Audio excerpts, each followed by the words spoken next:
it's been a fantastic season for them. They've been amazing. I think there's two reasons to be disappointed. The first of all is because Hello everybody, welcome to another FIF TV video. I am Dov, he is Vieri Capretta. Hello. And we're here to do another of our season review videos. This time obviously on Napoli because you read the title. Before we get into it though, link in the description for the FIF shop where all you Napoli fans can go and buy some wonderful Diego Maradona merchandise. A legend on a clock, on a cup, on a phone case, on a t-shirt. He used to win titles. He did. He won lots of titles, and he was quite a good player. Like not too bad. Not as good as Sergio Polisi, but hey, who is? Right. So let's get into it. Napoli season review. Finished in second place. Record points total. Record of victories total. Like they basically just done everything brilliantly, apart from winning the title. And I think that as much as Napoli fans will be disappointed, I think that the season that Napoli have had, the football that they've played, it's been a fantastic season for them. They've been amazing. I think there's two reasons to be disappointed. The first of all is because when you have won so little in your history, when you have such a good chance and you don't win it, it's sad. And then I think the way they dealt with cup competitions. Yeah, I know you don't like this.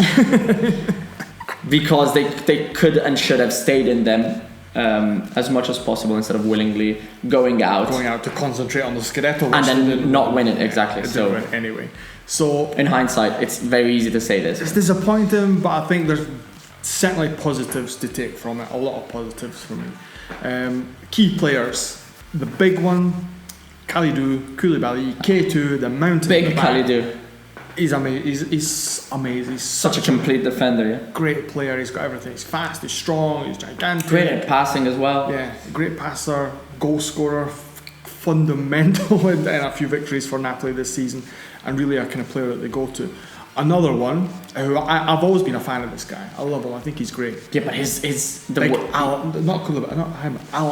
I know, but Alan. I've always been a fan of him. But could you imagine the player who was at Udinese could grow into what we've got now? Someone who can dribble past 3 or 4 opponents. And it's mental. He's Brazilian. He's got that in his blood anyway. And I was speaking to some friends about when we saw that he wasn't included in the Brazil squad. We were like, give this man an Italian passport now. Yeah, exactly. Because he's great. Such a complete midfielder. And then going on to the strikers. One thing I want to add on, but he doesn't give up.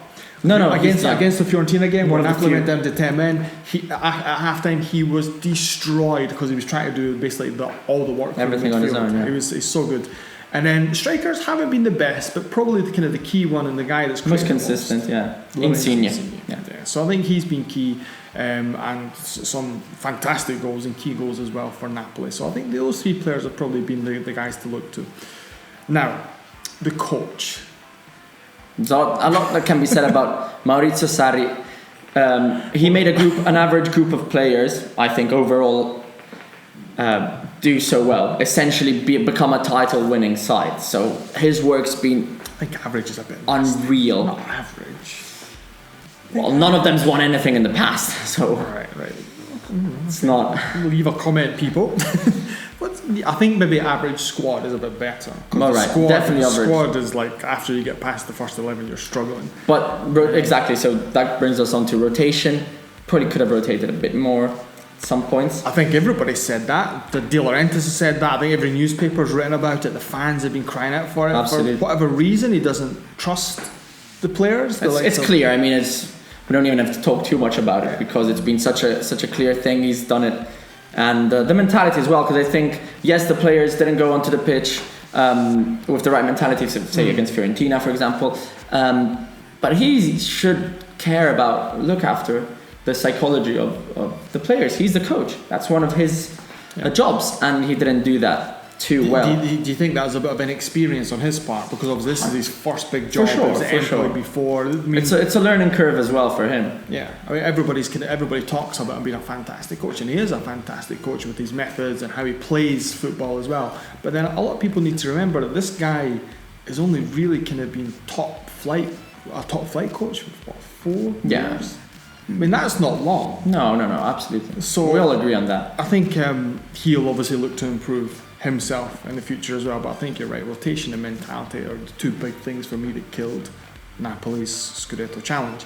Now, key moments. Now, sorry guys, but this isn't going to be fun for the Napoli fans because they're not very good moments. For me, the key moment was the weekend in Rome of the 3rd of March, where Juve won against Lazio in the last minute, and then Napoli lost at home against Roma after being ahead as well. Yeah, I think that was. If you look at the results since then, they struggled. We mentioned that in a previous video.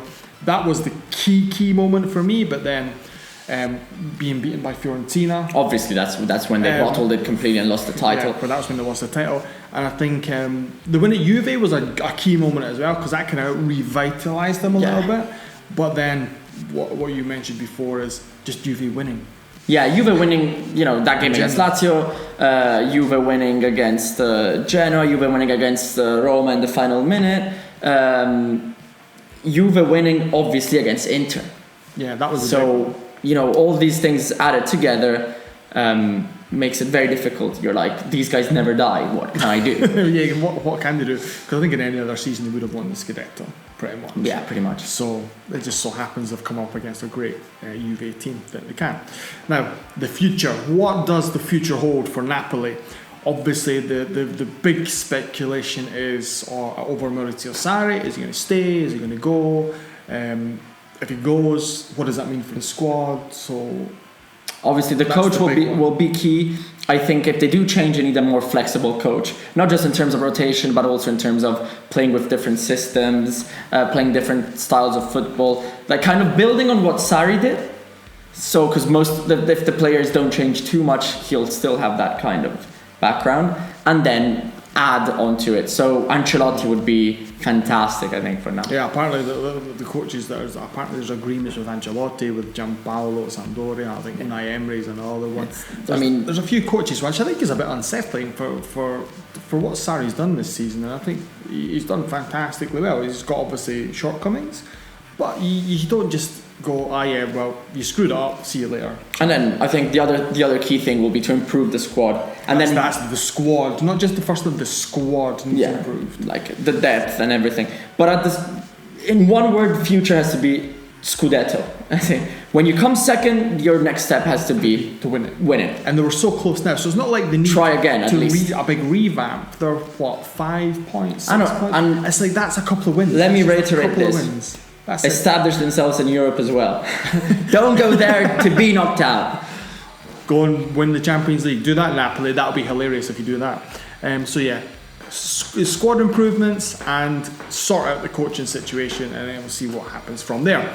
So right, that is Napoli done. Let us know what you think. Leave a comment in the comment section below. Is Napoli's squad average? That's the big one. According to Vieri, they are.